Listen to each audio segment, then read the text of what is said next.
ॐ अज्ञानतिमिरान्धस्य ज्ञानाञ्जनशलाकया चक्षुरुन्मिलितं येन तस्मै श्रीगुरवे नमः। वन्देऽहं श्रीगुरो श्रीयुत्पदकमलं श्रीगुरून् वैष्णवांश्च श्रीरूपं साग्रजातं सहगण रघुनाथान्वितं तं सजीवम् साद्वैतं सावधूतं परिजन सहितं कृष्ण चैतन्य देवं श्री राधा कृष्ण पादान् सहगण ललिता श्री विशाखान्वितांश्च तमादि यत् पाद पद्म नख चन्द्रमणिच्छटाया विस्फूर्जितं किमपि गोपवधूष्वदर्शी पूर्णानुराग रससागर सारमूर्ति साराधिका मयि कदापि कृपां करोतु साराधिका मयि कदापि कृपां करोतु। हरे कृष्णा। सर्वप्रथम मैं अपने गुरुपाद पद्म ओम विष्णुपाद अष्टोत्तर शत श्री श्रीमद् भक्तिवेदांत माधव गोस्वामी महाराज के चरण कमलों में अनंत कोटि दंडवत प्रणाम ज्ञापन करता हूं। हम लोग नरोत्तम दास ठाकुर महाशय के द्वारा रचित प्रेम भक्ति चंद्रिका का श्रवण कर रहे हैं। हम लोगों ने 81वीं त्रिपदी में श्रवण किया कि प्रेम भक्ति की रीति कैसी है। जो प्रेमी भक्त है, जो अनन्य भक्त है राधा कृष्ण का, वो भ्रमर की भांति, जैसे भ्रमर लुब्ध हो जाता है पुष्प की सौरभ के ऊपर, उसके मकरंद के ऊपर, अथवा जैसे चकोर चंद्रमा की चांदनी के ऊपर लुब्ध रहता है, निरंतर उसी का दर्शन करता रहता है, अथवा जैसे पतिव्रता स्त्री अपने पति की सेवा में तन्मय हो जाती है, उसी प्रकार से जो प्रेमी भक्त हैं वो अपने मन, वाणी और शरीर से निरंतर श्री राधा माधव की सेवा में एकांतिक भाव से तन्मय रहते हैं। तो ये बताया स्वभाव कैसा है प्रेम का। अब यहां पर बता रहे हैं कि भक्ति पाने का उपाय क्या है। जो विषयी पुरुष हैं उनको भी तो भक्ति पाने का अधिकार है, तो उनके लिए क्या उनके लिए सोच होनी चाहिए, उनकी किस प्रकार का उनका भाव होना चाहिए, उसके विषय में बता रहे हैं। विषय गरल माया ताते मानो सुख चय सेई सुख दुख करिमान गोविंद विषय रस संग करो तार दास प्रेम भक्ति सत्य करि जान। 82वीं त्रिपदी इसमें कह रहे हैं कि जो विषय पुरुष हैं उनको यदि भक्ति प्राप्त करनी है तो उनको किस प्रकार का भाव धारण करना होगा। बता रहे हैं कि जो इंद्रियों के विषय हैं, हमारे शब्द स्पर्श रूप रस गंध, ये 5 प्रकार के इंद्रियों के द्वारा जो भोग्य विषय हैं, इनमें इनके लिए क्या कह रहे हैं, ये विषमय है, गरलमय। गरल का मतलब होता है विष, जहर जो होता है वो उसकी तरीके से है, इसलिए कह रहे हैं। और उसको समझा के कह रहे हैं कि तातो माने सुख चय, और तुम उसको सुख की राशि मान रहे हो। जो विषय सुख मिल रहे हैं ये सभी विष के समान हैं। भगवान ने गीता में पहले कहा है ऑलरेडी कि जो भी विषय संसर्ग से हमको सुख मिल रहा है वो प्रारंभ में तो विष के समान, प्रारंभ में तो सुखप्रद लगता है, लेकिन उसका जो परिणाम है वो विष की भांति है। जो भी इंद्रिय सुख हैं हमारे जितने भी, तो आरंभ में तो बड़ा अच्छा लगता है, लेकिन अंत में उसका जो परिणाम है वो बड़ा भयंकर है। गीता के 18वें अध्याय में भगवान ने 3 प्रकार के सुख बताए, राजसिक, सात्विक, राजसिक और तामसिक। तो जो राजसिक सुख है यही है विषय और इंद्रियों के संयोग से होने वाला। कहते हैं विषयेन्द्रिय संयोगात यत्तत् अग्रते अमृतोत्पम परिणामे विषम इव तत्सुखम राजसम स्मृतम। तो जो सुख हमको विषयों के और इंद्रियों के संयोग से होता है, विषय का मतलब जो भी संसार में पदार्थ हैं, शब्द स्पर्श रूप रस गंध, इसके द्वारा जो हम इंद्रियों से उनको भोगते हैं, वो प्रारंभ में तो लगता है हमको अमृत के समान, लेकिन परिणाम के अंदर वो विष के समान है। यही जो है राजसिक सुख कहलाता है। और 5वें अध्याय में भी 22वें श्लोक में बताया भगवान ने, ये ही संस्पर्श जा भोगा दुख योन एवते आद्यंतवंतः कौन्तेय नतेषु रमते बुधः। जो इंद्रियों विषयों के संयोग से उत्पन्न होने वाले भोग हैं, वो सब दुख की उत्पत्ति के कारण हैं। उनसे परिणाम में दुख ही मिलना है। इसलिए जो आद्यंतवंत, ये सब आदि और अंत वाले हैं, अर्थात इसका प्रारंभ हुआ तो इसका अंत भी होगा, अर्थात अनित्य हैं, इसलिए उनसे दुख होगा। इसलिए जो बुद्धिमान पुरुष हैं वो इनमें रमण नहीं करते। तो विषय इंद्रियों का जो सुख है वो अमृत के समान प्रारंभ में अनुभव होने पर भी परिणाम में विषम इव है, विष के समान है। वही बात यहां कह रहे हैं कि जो विषय है गरलमय है और हमने इसी के अंदर सुख मान रखा है। ये हमारी मूर्खता के अतिरिक्त और क्या है। फिर कह रहे हैं सेई सुख दुख करी मान, और इसी विषय को तू जो है परम दुख के रूप में अनुभव करेगा, क्योंकि दुख की उत्पत्ति का स्थान है दुख योने एवते, जितना भी राजसिक सुख है। इसलिए कह रहे हैं कि फिर तुम्हें करना क्या है, क्योंकि इंद्रियां हैं तो इंद्रियां तो विषय को सेवन करेंगी ही करेंगी। इंद्रियां बनी ही इसलिए हैं कि वो विषयों का सेवन करें, तो फिर किसका सेवन करें। तो कह रहे हैं गोविंद विषय रस, अर्थात हमारी इंद्रियों के जो विषय हैं वो होने चाहिए गोविंद। कृष्ण ही हमारे इंद्रियों के विषय होने चाहिए। तो जब हम कृष्ण गोविंद के विषय रस में डुबकी लगाएंगे, तब हमारा हृदय जो है भक्ति से परिपूर्ण हो जाएगा। अर्थात कृष्ण के ही शब्द, कृष्ण का ही रूप, कृष्ण का ही स्पर्श, कृष्ण का ही दर्शन, सब पांचों इंद्रियों को कृष्ण के अंदर लगा देना, पांचों ज्ञान इंद्रियों को। तो वो कैसे होगा, हमारी तो अभी उसमें इच्छा नहीं हो रही है, तो इसलिए कह रहे हैं संग कर तार दास। इसके लिए तुमको जो तार दास, जो कृष्ण के दास हैं, जो भक्त हैं, उनका संग करना होगा। संग का मतलब सम्यक रूपेण गमनम। संग का मतलब है जब उनकी विचारधारा को हम अपने हृदय में आत्मसात करते हैं। संग का मतलब केवल उनके साथ उठना बैठना, बात करना, भोजन करना, घूमना घामना, ये नहीं है। संग का मतलब है जब हम उनके आचरण को अपने जीवन में उतारने का प्रयत्न करते हैं, यही संग है। प्रेम भक्ति सत्य करी जान, और तुम ये सच्ची सच्ची मान लो कि यही प्रेम भक्ति है। तभी तू समझेगा कि प्रेम भक्ति क्या है, प्रेम भक्ति के स्वरूप क्या है। तो भक्तों के संग में ही हमको ये समझ में आएगा कि भक्ति होती क्या है। अगर हम अपने आप से शास्त्रों का अध्ययन करके समझना चाहेंगे तो भी समझ नहीं आएगा। सारा काम होगा साधु संग से, उसके बिना तो भक्ति के अंदर प्रवेश ही नहीं है। इच्छा ही नहीं होगी, बोर हो जाएंगे। इसलिए कह रहे हैं कि जितने भी ये शब्द स्पर्श रूप रसगंध हैं, अर्थ संपदा, कामनी, कंचन इत्यादि विषय, ये सब विषयुक्त हैं, इतने ज्वालामय हैं कि तुरंत प्राण हरण करने वाले हैं। और हम लोग क्योंकि मोह में फंसे हैं, मोह का मतलब अज्ञान, हमें मालूम नहीं है कि क्या ठीक है क्या नहीं है।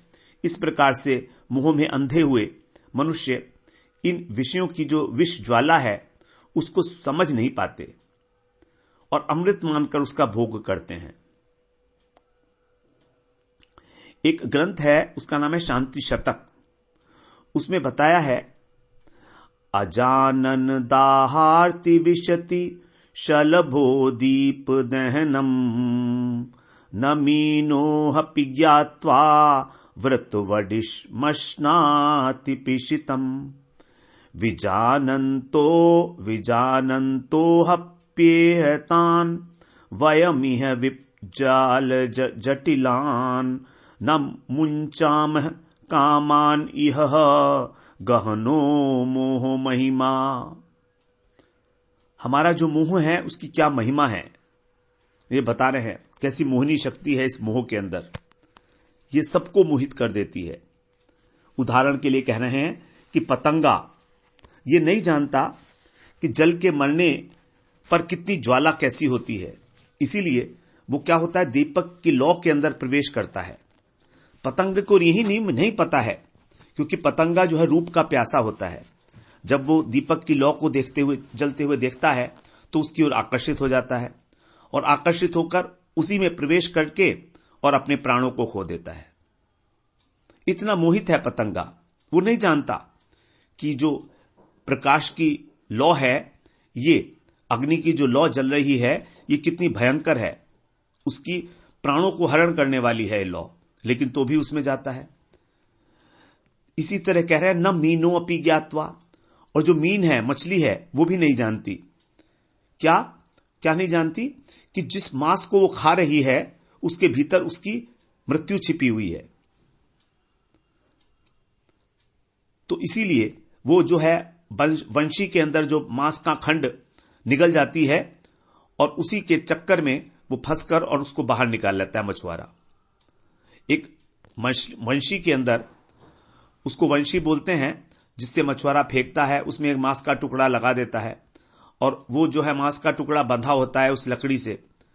तो लकड़ी तो खा नहीं पाती है मांस का जब वो पिंड खा लेती है तो जो बंधा हुआ है मांस का पिंड, वो भी उसके साथ साथ वो उस लकड़ी में बंध जाती है और उसको बाहर खींच लेता है मछुआरा और मर जाती है। इसलिए कह रहे हैं कि हम सब जानते हैं कि हमारे के जो भोग के विषय हैं वो बड़े विपत्तापूर्ण हैं। उनके भोगते ही हमको अनेक अनेक प्रकार की पशु योनियों में, पशु पक्षी इत्यादि की योनियों में भ्रमण करना पड़ेगा, नरक इत्यादि का दुख भोगना पड़ेगा, लेकिन फिर भी हम इनका त्याग नहीं करते। बड़ी विकट समस्या है। ये मोह का जो मोहिनी शक्ति है बड़ी भयावनी है, बड़ी अद्भुत है। इस मोह में जो है व्यक्ति फंस के रह जाता है संसार के अंदर। ये मोह ही है, हमारे अज्ञान ही इस मोह का कारण है। अज्ञान का मतलब क्या है, हमें तत्व ज्ञान नहीं है, क्योंकि हमने शरणागति नहीं ली है। जब तक शरणागति नहीं लेंगे तब तक तत्व ज्ञान नहीं हो सकता। भगवान ने गीता में बोल दिया 4 अध्याय के 34वें श्लोक में, तत्व ज्ञान के लिए हमें होगा तत्विद्धि प्रणिपातेन परिप्रश्नेन सेवया। किसी महापुरुष के पास जाकर उसके शरणागत होकर उनकी सेवा करके तब हमको उनसे परिप्रश्न पूछना होगा। अच्छी प्रकार से प्रश्न पूछने होंगे अपनी जिज्ञासा को शांत करने के लिए, तत्व जिज्ञासा को, तभी हमें तत्व ज्ञान होगा। तो अज्ञानी जीव जो है इस प्रकार से विषयों का सेवन करके अपने प्राणों को गंवा देता है। लेकिन जो मनुष्य है वो तो बुद्धिमान है। ये तो जीव हैं, ये तो जानते नहीं है, बेचारे अज्ञानी हैं, क्योंकि इनके पास बुद्धि नहीं है। लेकिन जो मनुष्य है वो तो बुद्धि संपन्न है, इसलिए वो क्या करता है, अपनी बुद्धि का उपयोग कहें या दुरुपयोग कहें, उसका प्रयोग करते हुए 5 विषयों का सेवन करता है। अब जो 5 विषयों का सेवन करेगा तो क्या वो इस विपत्ति में नहीं फंसेगा? अरे एक विषय का सेवन करने से ही जीव अपनी जीवन को जो है नष्ट कर देता है, मर जाता है। तो क्या 5 विषयों का सेवन करने से हम लोग नहीं मरेंगे? निश्चित रूप से मरेंगे। गरुड़ पुराण में यही बात कही गई है। गरुड़ पुराण में कहते हैं, कुरंग मातंग पतंग भृंग मीना हता पंच भिरेव पंच एकम प्रमादी से कथम न हन्यते यह सेवते पंच भिरेव पंच। पहले अभी जो शांति शतक था उसमें 2 उदाहरण दिए गए थे, पतंगे का और मछली का। यहां पर 5 उदाहरण हैं जिनमें पतंगा और मछली भी शामिल है। कह रहे हैं कुरंग, कुरंग का मतलब होता है हिरन, मातंग माने हाथी, पतंग जो पतंगा होता है, और भृंग भौरा, और मीन अर्थात मछली। ये पांचों 5 विषयों में से एक एक विषय का सेवन करते हैं और अपने प्राण गंवा देते हैं। तो जब एक विषय के सेवन से ही ऐसा सर्वनाश होता है, तो यदि मनुष्य एक साथ पांचों विषयों का निरंतर सेवन करे तो क्या वो प्राण नहीं गंवाएगा? बड़ी सिंपल सा लॉजिक है। हिरण कैसे अपने प्राण गंवाता है? जो व्याध होता है, जो बहेलिया होता है, उसकी वंशी ध्वनि को सुनकर, क्योंकि हिरण को शब्द से बड़ा प्रेम है, वंशी की ध्वनि से बड़ा प्रेम है, तो अपने कानों को तृप्त करने के लिए अधीर हो जाता है और अपना सारा ज्ञान भुलाकर बड़े वेग के साथ उस बहेली की ओर दौड़कर मृत्यु के जाल में गिर जाता है और मृत्यु का वरण करता है। उसी प्रकार से जो लोग हाथी पकड़ते हैं, हस्ती, वे लोग क्या करते हैं? एक पालतू हथनी को लेकर उसके पास जाते हैं। तो जो वन में हाथी है वो उस जो गृहपालित हस्ती है, हथनी है, उसके स्पर्श की लालसा से व्याकुल हो जाता है और वो हथनी के साथ साथ चलता है।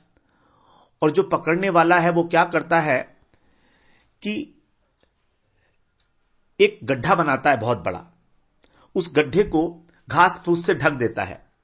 तो जो हथनी है, जो सिखाई पढ़ाई है, वो उस हाथी के साथ उसी गड्ढे की ओर चलती है और जैसे ही वो गड्ढा आता है उसके बराबर में हथनी उसको उसमें धकेल देती है, धक्का मार के। और वहां पर तो वो ऊपर से घास फूस से ढका हुआ था, गड्ढा है, तो हाथी को दिखाई नहीं देता कि गड्ढा है, वो तो स्पर्श सुख में मग्न हो रहा है हथनी के। वही हथनी उसको धक्का मार के उस गड्ढे में गिरा देती है और गड्ढे में हाथी गिरने के बाद फिर उसको भूखा प्यासा रख कर और वो पालतू हाथी बना लेते हैं, उसको पकड़ा जाता है, वो जिंदगी भर के लिए कैद हो जाता है। उसी प्रकार से पतंगा, हम लोग श्रवण कर ही आए हैं, अग्निशिखा को देखकर, उसका रूप देखकर अधीर हो जाता है। तो यहां पर रूप के कारण वो अपने प्राण गंवा देता है। उसके बाद भौरा जो है वो कमल की गंध के ऊपर लुब्ध हो जाता है। तो ये रूप स्पर्श, रूप शब्द स्पर्श रूप रस गंध के ऊपर भौरा जो है वो लुब्ध होकर और उसी के अंदर शाम को बंद हो जाता है। शाम होने पर कमल की पंखुड़ी बंद हो जाती हैं, बस अगले दिन सुबह तक वो मर जाता है। उसी प्रकार मछली रस की लोलुप है, तो वो भी जो वंशी के अंदर बिंधा हुआ खाद्य पदार्थ है उसको निगलती है और मर जाती है। इस प्रकार से ये सारे के सारे जो जीव हैं वो सब एक एक विषय के सेवन से अपने प्राण खो बैठते हैं। लेकिन मनुष्य एक साथ 5 विषयों का सेवन करता है और वो भी निरंतर करता है और पूरी मात्रा में करता है। इसलिए उन विषयों के सेवन से इस मनुष्य की क्या हाल होगा, इसके बारे में हमें कहने की तो कोई आवश्यकता नहीं है, सभी जानते हैं। हम इसी मोहमाया में पड़े रहेंगे और जीवन भर इसी प्रकार अनंत जन्मों तक इसी प्रकार भटकते रहेंगे। ये कोई चेतावनी की बात नहीं है, ये समझने की बात है। एक बार यदि समझ में आ जाए किसी के कि मुझे अब अपने जीवन को संवारना है किसी प्रकार से, तो वही इस मार्ग पर चलेगा। अनेकों बार हम लोगों ने ये सारी कथाएं सुनी हैं, उपदेश सुने हैं अनेक महात्माओं के मुख से,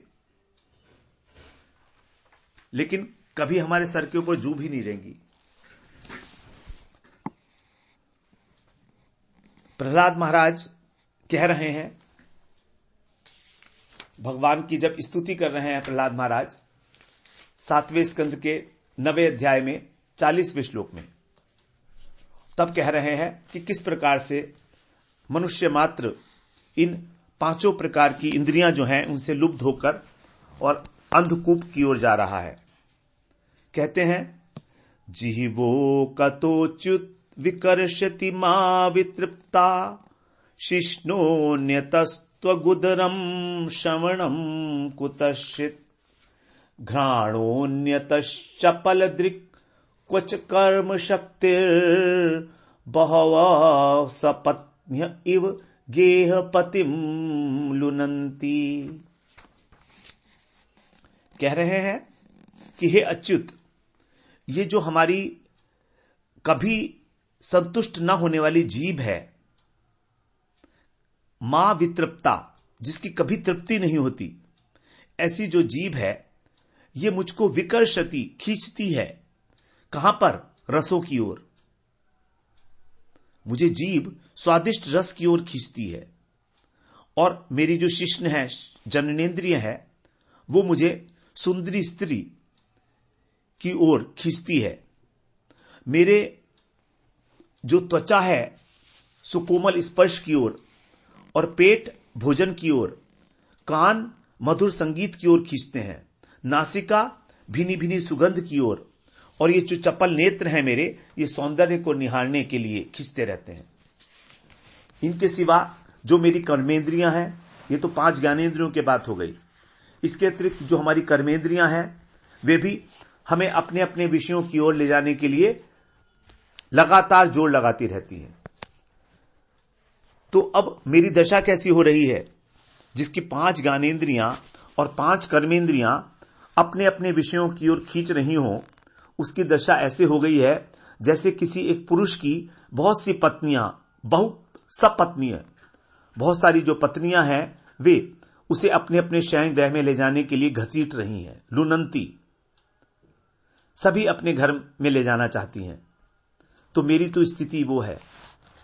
अब उस पति का क्या हाल होगा जिसकी 10 पत्नियां अपने अपने 10 शयन कक्ष के अंदर ले जाने के लिए उसकी टांग खींच रही हैं।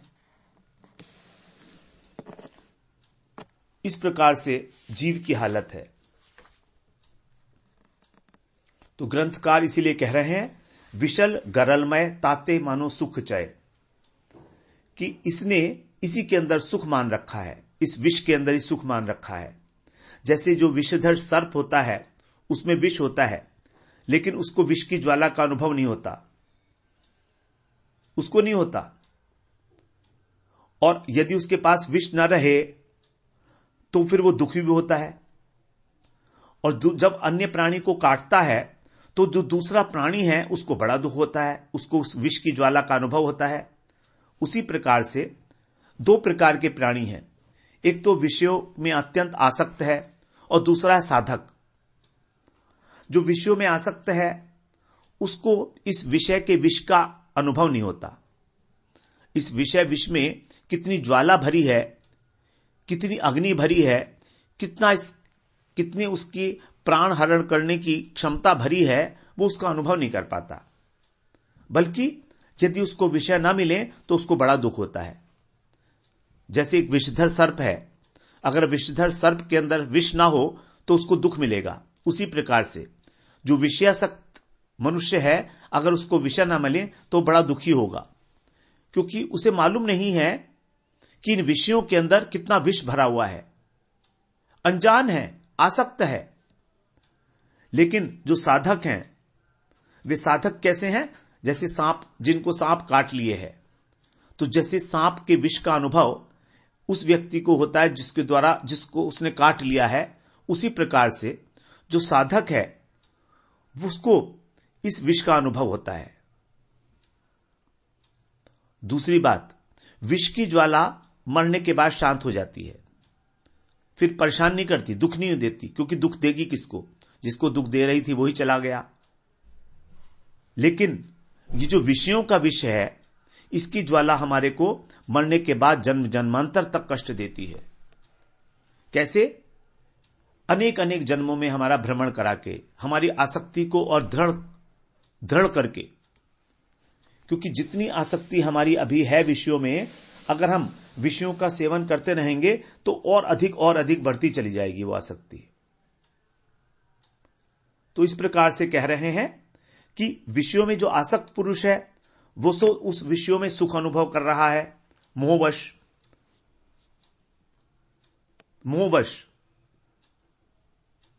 क्योंकि उसको विषय का परिणाम नहीं पता है, अज्ञानी है। और जो साधक है, यदि उसको विषय मिलते हैं तो उसको विष का अनुभव होता है, उसको जहर की तरह लगता है, क्योंकि उसको अनुभव हो चुका है कि इसके अंदर कितना जहर भरा है। इसी के कारण जो है मैं अनेक जन्मों से, जन्म जन्मांतर से भटक रहा हूं इस ब्रह्मांड में। तो इसीलिए बुद्धिमान पुरुष के लिए यही उचित है कि वो विषय सुख को सुख ना मानकर उसको दुख माने, उसको दुख रूप समझे। ये बहुत बड़ी अविद्या है, दुख को सुख मानना, अनित्य वस्तु को नित्य मानना, अपवित्र वस्तु को पवित्र मानना, इस शरीर को आत्मा मानना, यही है अविद्या। अविद्या का यही कार्य तो है कि सुख के अंदर जो दुख रूप जो विषय सुख है उसके अंदर सुख मानना। वास्तव में वो दुख है, तो दुख के अंदर सुख मानना, यह है अविद्या। तो अनादिकाल से हम लोग इन इंद्रियों का रस भोगते चले आए हैं, इसीलिए हमारी इंद्रियां जो हैं विषय रस लोलुप है, अत्यंत लुब्ध हैं विषयों के प्रति। लेकिन जो भगवान का भजन करते हैं वो बड़े चतुर होते हैं। जेई जन कृष्ण भजे से बड़ो चतुर, वो बड़े चतुर होते हैं, तभी वे ज्ञानी और योगी की तरह से कोई शुष्क ज्ञान और वैराग्य का अवलंबन नहीं करते, बल्कि वो क्या करते हैं कि इन इंद्रियों को जीतने के लिए वो इन इंद्रियों को कृष्ण की ओर प्रेरित कर देते हैं, इनसे भी उत्कृष्ट रस प्राप्त करने के लिए। तो विषयों में जो उसको रस मिल रहा है, जब उसको उससे भी अधिक उत्कृष्ट रस मिलेगा तो ये विषय रस छूट जाएगा। और कृष्ण यदि हमारी इंद्रियों के विषय हो जाए तो कृष्ण का जो आस्वादन है वो अत्यंत मधुर है और वो हमारे लिए परम कल्याणकारी है। तो कृष्ण के माध्यम से, कृष्ण के अंदर भी ये 5 प्रकार का रस है, शब्द स्पर्श रूप रस गंध, वो तो मानो इसके पूरे सागर हैं। यदि उसका बिंदु मात्र भी हमें उस आस्वादन हो जाए तो हमको इस संसार के जितने भी विषय हैं वो अत्यंत घृणित लगने लगेंगे। अब क्योंकि मानव मात्र का मन आनंद के लिए हमेशा लोलुप है और उसको उस भगवान के जो रूप रस स्पर्श गंध हैं उसका अभी तक कोई अनुभव नहीं है, इसलिए इन विषयों में खोया हुआ है। तभी हमारा मन जो है संसार के अंदर हरण कर लिया गया है, हमारी सभी वृत्तियों का।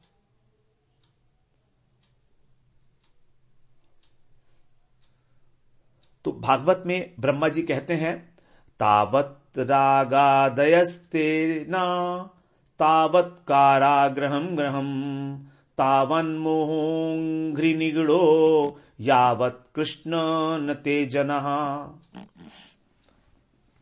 ब्रह्मा जी भगवान की स्तुति करते हुए कह रहे हैं, हे कृष्ण, तभी तक मनुष्य के हृदय में राग इत्यादि, जो राग द्वेष इत्यादि जो हैं ये दुश्मन है, और तभी तक हमारा जो घर है वो कारागार की भांति है, और हमारा जो मुंह है वो हमारे पैरों के अंदर एक रस्सी जैसी जकड़ी हुई है उसके समान है। ये कब तक है? जब तक कि ये जो राग है ये आपके प्रति समर्पित नहीं हो जाता। यदि ये राग आपके प्रति समर्पित हो जाए तो ना तो घर कारागृह की तरह है और ना ही ये राग रस्सियों की तरह बंधनकारी है।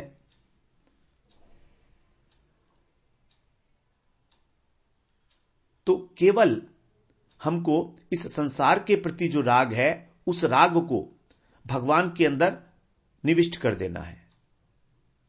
राग वही का वही, आसक्ति वही की वही, क्योंकि आसक्ति तो हमारी आत्मा की वृत्ति है।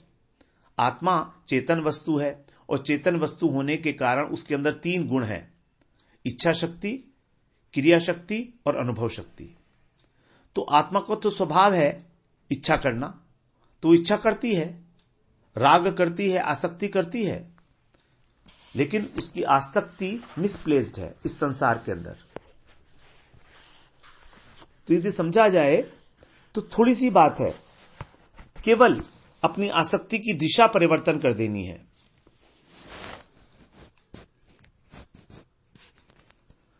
तो भगवान कौन है? हमारे परम प्रेमास्पद है। हमें अपनी आत्मा से भी अनंत गुना प्रिय हैं भगवान। यदि ऐसे भगवान हमारे प्रेम के विषय हो जाएं, तब उन भगवान को पाकर अपने स्वामी के रूप में हमारा जो हृदय में राग है, जिसको गीता में भगवान ने कहा कि ये डाकू के समान हमारी भजन संपदा को लूट लेता है, परिपंथी कहा। इंद्रस्य इंद्रस्यार्थे राग द्वेषो व्यवस्थितौ तयोर्नवशम आगच्छेत तौ ही अस्य परिपंथी नौ। ये परिपंथी अर्थात डाकू हैं हमारी संपदा को लूटने के लिए। तो यही राग यदि भगवान के प्रति हो जाएगा, तब फिर ये हमारी भजन सामग्री का अपहरण नहीं करेगा, बल्कि हमारे भजन को और अधिक पुष्ट कर देगा, यदि कृष्ण की ओर हो जाए। तो कृष्ण के शब्द स्पर्श रूप रस गंध आदि की जो माधुरी है, उसका यत्किंचित आस्वादन होने पर ही जो भक्त है उसकी इंद्रियां हमेशा के लिए तृप्त हो जाती हैं, धन्य हो जाती हैं।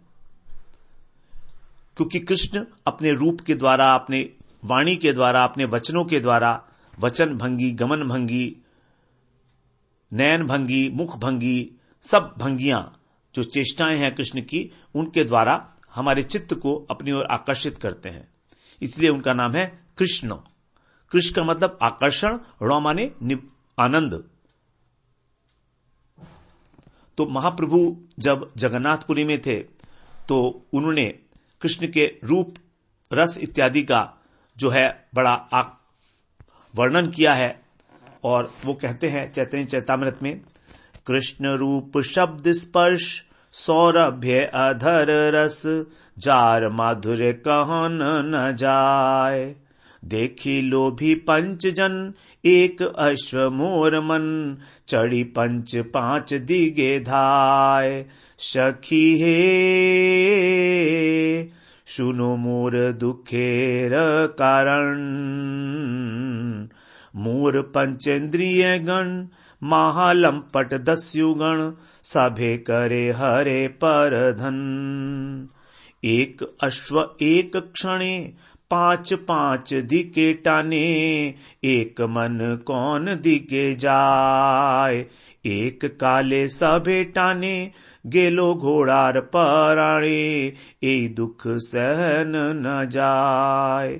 इंद्रिये न करी रोष यह सभार कहा दोष कृष्ण रूपादि महाकर्षण। रूपादि पांच पांचे टाने गेलो पांचे पराणे मोर देहे ना रहे जीवन। कृष्ण रूपामृत सिंधु ताहार तरंग बिंदु एक बिंदु जगत डुबाय। त्रिजगते जतो नारी तार चित्त उच्च गिरी ताहा डुबाए आगे उठी धाय। तो चैतन्य महाप्रभु इस प्रकार से स्वरूप दामोदर और राय रामानंद के गले में अपने हाथ डालकर और विलाप कर रहे हैं। जैसे राधा रानी कृष्ण के वियोग में अत्यंत उत्कंठित होकर विशाखा से अपने मन की अवस्था कहा करती थी, उसी प्रकार उसी भाव के श्लोक को पढ़कर और उसी की व्याख्या करते हुए प्रभु अपने मन के भावों को व्यक्त कर रहे हैं। कहते हैं कि हे सखी, ये जो कृष्ण का रूप माधुर्य है, ये उनके जो वचनों का माधुर्य है, उनके अंग स्पर्श का जो माधुर्य है, उनके अधर रस का, उसका वर्णन नहीं किया जा सकता। जार मध्वर माधुर्य कहन न जाए। कृष्ण का जो रूप है, शब्द है, स्पर्श है, सौरभ्य है, अधर रस है, इसके माधुर्य का वर्णन नहीं कर सकते। और कहती है, राधा रानी कह रही हैं विरह में महाप्रभु के रूप में, उनके माधुर्य को देखकर मेरी पांचों इंद्रियां उसका रसास्वादन करने के लिए लालायित हैं। मेरे मन रूपी घोड़े पर वो पांचों सवार होकर बड़े प्रबल वेग से 5 दिशाओं में भाग रही हैं। मेरी जो इंद्रियां हैं वो मन तो एक ही है। फिर कह रहे हैं, हे सखी सुन, मेरे दुख का कारण क्या है। सुन मोरे दुखेर कारण, मेरे दुख का कारण क्या है। यह है मेरे दुख का कारण कि मेरी जो पांचों इंद्रियां हैं वो महालंपट हैं, अर्थात अपने अपने विषय को आस्वादन करने के लिए अत्यंत आतुर हैं। जैसे कोई लुटेरा पराय धन को हरण करने के लिए दृढ़ प्रतिज्ञा कर ले, इन्होंने भी पराय धन को लूटने की दृढ़ प्रतिज्ञा कर ली है। वो पराय धन क्या है? कृष्ण का रूप, कृष्ण का रस, कृष्ण के रूप और रस का जो माधुर्य अमृत है उसको लूटने की इन सभी इंद्रियों ने प्रतिज्ञा कर ली है। अब जैसे एक घोड़े को यदि 5 लोग 5 दिशाओं में खींचें तो क्या होगा, उसी प्रकार से मेरा मन तो एक है और ये पांचों इंद्रियां 5 दिशाओं में उसको खींच रही हैं। अब बताओ मेरा मन किधर जाए, यही मेरा दुख है। तो एक ही समय में सब खींच रही हैं, और जब मेरे मन रूपी घोड़े के प्राण निकलने को आ जाते हैं तो हे सखी तुम बताओ, क्या मैं इस दुख को सहन कर सकती हूं?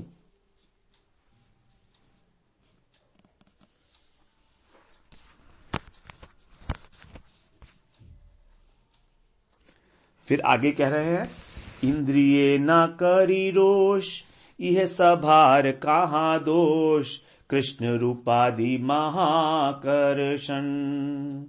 रूपादि 5 टाने, गेलो रे 5 प्राणे, मोर देहे ना रहे जीवन। वही हम लोग श्रवण कराए थे इसको। तो कह रही हैं कि ये जो इंद्रियां हैं इनको मैं क्या दोष दूं, इनके ऊपर क्या रोष अपना व्यक्त करूं। जो कृष्ण का रूप रस इत्यादि है वो इतने शक्तिशाली हैं कि मुझे बलपूर्वक आकर्षण कर रहे हैं, और उनकी जो 5 माधुरी हैं, शब्द स्पर्श रूप रसगंध की, उन्होंने मेरी 5 इंद्रियों को बड़ी प्रबलता से खींच लिया है। उनमें प्राण ही नहीं रहे, फिर मेरे शरीर में प्राण कैसे रहेंगे, मैं कैसे जीवन धारण करूं। जो कृष्ण का रूप है ये माधुर्य का सागर है, उसकी एक तरंग में ही सारा जगत डूब जाता है। एक बिंदु जगत डुबाए, ऐसा है कृष्ण का जो माधुर्य है। और इस त्रिभुवन में जितनी भी स्त्रियां हैं, नारियां हैं, उनके चित्त में जो उनका पातिव्रत रूप धर्म है, उच्च रूप, उच्च पर्वत रूपी, उसको भी कृष्ण का जो रूप है उस रूप सिंधु का एक बिंदु ही डुबो देता है, बल्कि उनकी ऊंचाई से भी ऊंचा उठ जाता है। अर्थात कृष्ण के लावण्य को देखकर त्रिभुवन की जितनी भी पतिव्रता और कुलीन सती नारियां हैं वो अत्यंत लालायित हो उठती हैं और अपने देह धर्म, कुल धर्म को छोड़कर उनकी ओर आकर्षित हो जाती हैं। फिर आगे कहती हैं, कृष्णेर वचन माधुरी, नाना रस नर्मधारी, तार अन्याय कहां न जाय, जगतेर नारीर गाणे, माधुरी गुणे बांधी टाने, टाना टानी काणेर प्राण जाय। कृष्ण अंग सुशीतल, की कही तार बल, छुटाए जीने कोटिंदु चंदन, सशैल नारीर वक्ष, ताहा आकर्षिते दक्ष, आकर्षय नारी गण मन। हे सखी, मैंने तुमको पहले कृष्ण की रूप माधुरी की बात बताई, अब तुम उनकी वचन माधुरी की बात सुनो। जो नाना प्रकार के परिहास करते हैं, श्रृंगार रस से परिपूर्ण हैं, उनका ये अन्याय मुझसे कहा नहीं जाता। जगत की जितनी भी नारियां हैं उन सबके कानों को उस माधुर्य की रस्सी में बांधकर कृष्ण के जो वचन है वो इतनी जोर से खींचते हैं कि उनके कानों के प्राण निकल जाते हैं। कानों के प्राण निकलने का मतलब कि उनका वचन, मधुर वचन सुनने के बाद फिर वो कुछ अन्य सुनने के योग्य नहीं रहते। ठीक भी है, एक बार जिसने कृष्ण की वाणी सुन ली, कृष्ण के रूप का दर्शन कर लिया, तो वो ना तो कुछ और देख पाएगा ना कुछ सुन पाएगा। कहती है, हाय हाय सखी, देखो तो ये कृष्ण की अंगों की सुशीतलता, इसकी शक्ति अवर्णनीय है। इनकी रूप छटा में करोड़ों करोड़ों चंद्रमाओं की प्रभा को हरण करने की शक्ति है। चंदन की शीतलता को क्या कहें, इसके आगे कुछ भी नहीं है। और नारियों के जो वक्षस्थल है उनको भी आकर्षित करके कृष्ण के अंग उनके मन को बरबस अपने वश में कर लेते हैं। आगे कह रहे हैं, कृष्णांग सौरभ्य भर मृग मद मद हर नीलोत्पलेर हरे गर्वधन जगत नारीर नासा तार भीतर करे वासा नारी गणेर करे आकर्षण कृष्णेर अधरामृत ताते कर्पूर मंद स्मित स्वमाधुर्ये हरे नारी रमन छाड़ाए अन्यत्र लोभ ना पाए ले मने क्षोभ ब्रज नारी गणेरा मूल धन। महाप्रभु राधा भाव में आविष्ट हैं। आगे कह रहे हैं, सखी कृष्ण के अंगों की जो अतिशय सुगंध है वो कस्तूरी के मद को भी हरण करने वाली है, नील कमल का जो गर्व है उसको भी विचूर्ण करने वाली है। त्रिभुवन की जितनी नारियां हैं उनकी नासिका में श्री कृष्ण की सुगंध जब प्रवेश करती है तो वो अपने माधुर्य से सबके मन को आकर्षित कर लेती है। कृष्ण के जो अधर रस है वो तो अमृत की भांति है। उनकी जो मुस्कान है वो उनके अधरामत में मिला हुआ मानो कपूर है। तो जैसे अधर के ऊपर मुस्कान होती है तो उसी प्रकार से कह रहे हैं कि अधरामृत में मानो कपूर मिल गया हो, और जगत की जितनी नारियां हैं उनके मन को हरण करने वाला है। तो उस अधरामृत को पान करके फिर किसी भी वस्तु को पान करने का लोभ नहीं रहता है, और यदि उसे प्राप्त न करके मन क्षुभित हो जाता है तो यही जो है ब्रज सुंदरियों का वो तो मूल धन है। कृष्ण को कहा कि कृष्ण कौन है? ब्रज सुंदरियों के मूल धन। तो कृष्ण जो है केवल ब्रज सुंदरियों के ही हैं। इस प्रकार से गोविंद ही जो है रसास्वादन के जब विषय बनते हैं, क्योंकि वो तो रसोवई से है ना, आनंदम ब्रह्म, आनंदिक मात्रम है। ऐसे कृष्ण, उनकी जो रूप लावण्यता है, उनकी रस रूपता है, उसकी घोषणा की है इसके अंदर।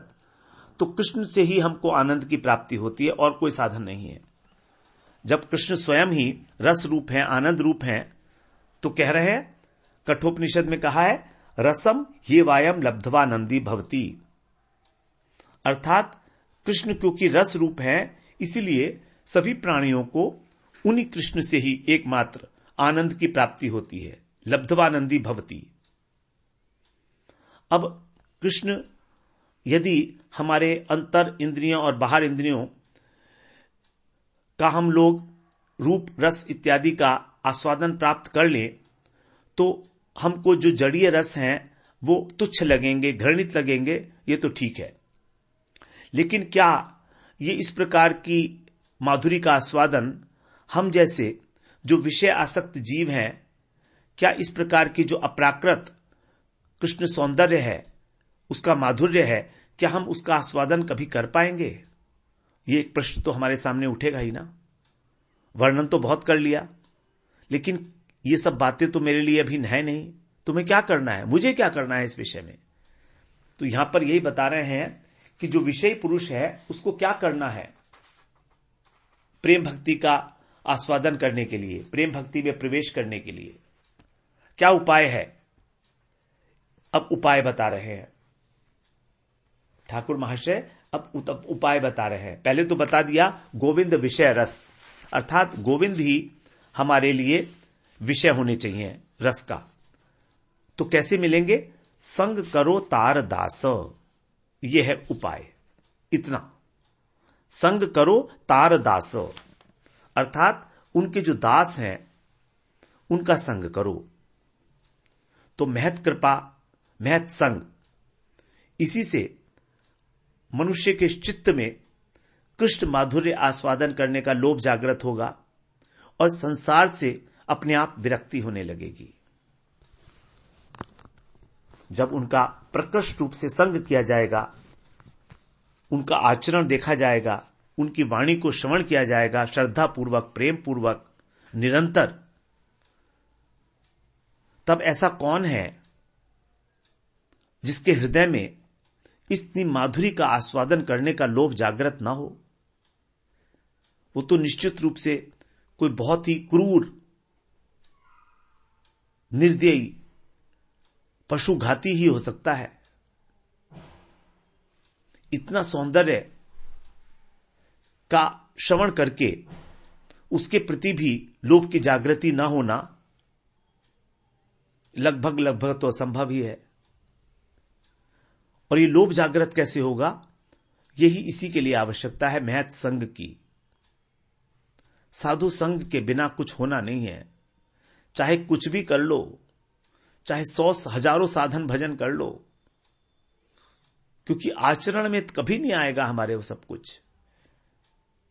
ये जो भक्ति है ये अपने प्रयास से नहीं मिलती है, ये मिलती है कृपा से। जिनमें भक्ति है वही भक्ति दे सकते हैं, और ये भक्ति है कृष्ण के भक्तों में, क्योंकि भक्तों में भक्ति है तभी तो भक्त कहलाते हैं। अगर भक्त में भक्ति नहीं होगी तो भक्त कैसा? तो जो भजनानंदी महानुभाव हैं, निरंतर कृष्ण के भजन में आविष्ट हैं, उनके जो शरीर है, उनका जो मन है, उनकी जो इंद्रियां हैं, उन कृष्ण के रस का आस्वादन करते करते इतनी महिमाशाली हो गई हैं, इतनी पवित्रतम हो गई हैं, एक अद्भुत शक्ति से आविष्ट हो गई हैं।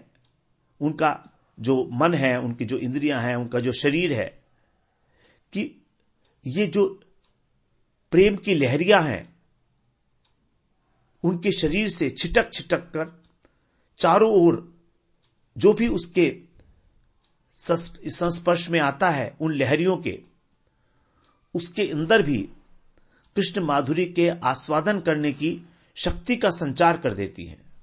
ये अद्भुत लहरियां हैं। जिसने इनका आस्वादन किया है उसके इस शरीर से ही इस प्रकार की किरणें फूटती हैं कि वो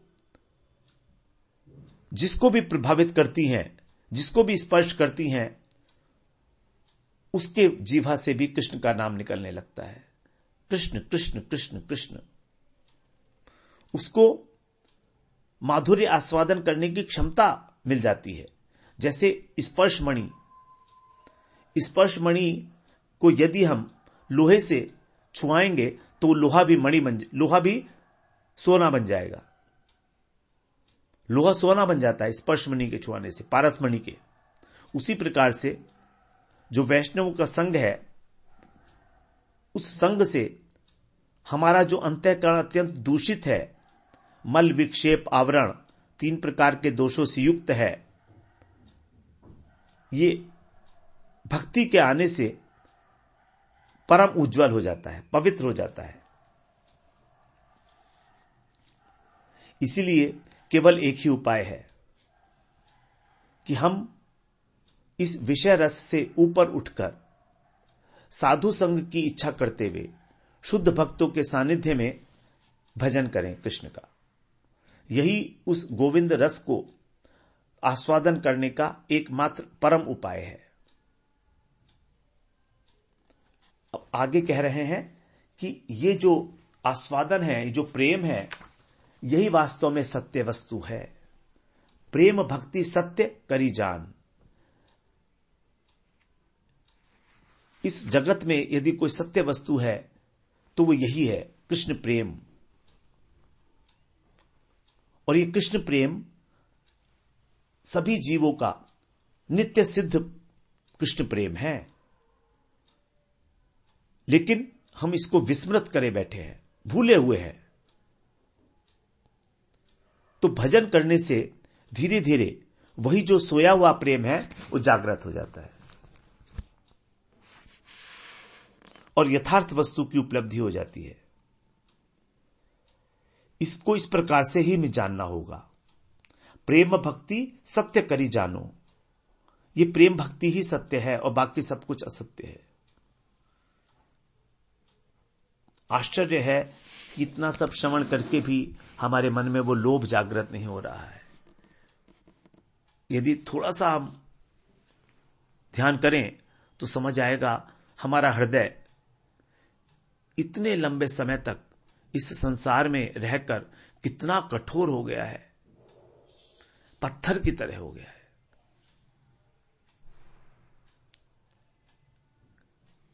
अश्म की तरह, फौलाद जिसको बोलते हैं, स्टेनलेस स्टील, जो गलता ही नहीं है। इतना सब श्रवण करने के बाद भी हमारा लोभ जागृत नहीं हो रहा, यह बहुत बड़ा आश्चर्य है। तो नरोत्तम दास ठाकुर किसी प्रकार अपनी इस वचनावली के द्वारा, अपनी इन त्रिपदियों के द्वारा अत्यंत संक्षेप में जो उन्होंने सारा सार भर दिया है प्रेम भक्ति का, हमारे उस लोभ को किसी ना किसी प्रकार से जागृत कराना चाहते हैं। और इसकी जागृति का उपाय भी साधु संग है। जब हम साधु का, निष्कपट साधु का, शुद्ध साधु का, तो हमें प्रार्थना करनी है भगवान से कि हमें साधु संग दो। बस हमें कुछ नहीं चाहिए, भगवान दूर नहीं है। यदि साधु मिल जाएगा तो बिनु साधु की कृपा के तो भगवान नहीं मिलने वाले। बिना गुरु कृपा के कुछ नहीं होना है, बहुत दूर की बात है। इस प्रकार हम आज यहां 82वीं त्रिपदी हम लोगों ने श्रवण की है। अब अगले सत्र में हम लोग 83rd त्रिपदी है, 83rd है, फिर 84th है, उनको हम कवर करेंगे। दोनों को भी कवर कर सकते हैं, देखेंगे। वांछा कल्पतरुभ्यश्च कृपा सिंधुभ्येव च पतितानां पावनेभ्यो वैष्णवेभ्यो नमो नमः।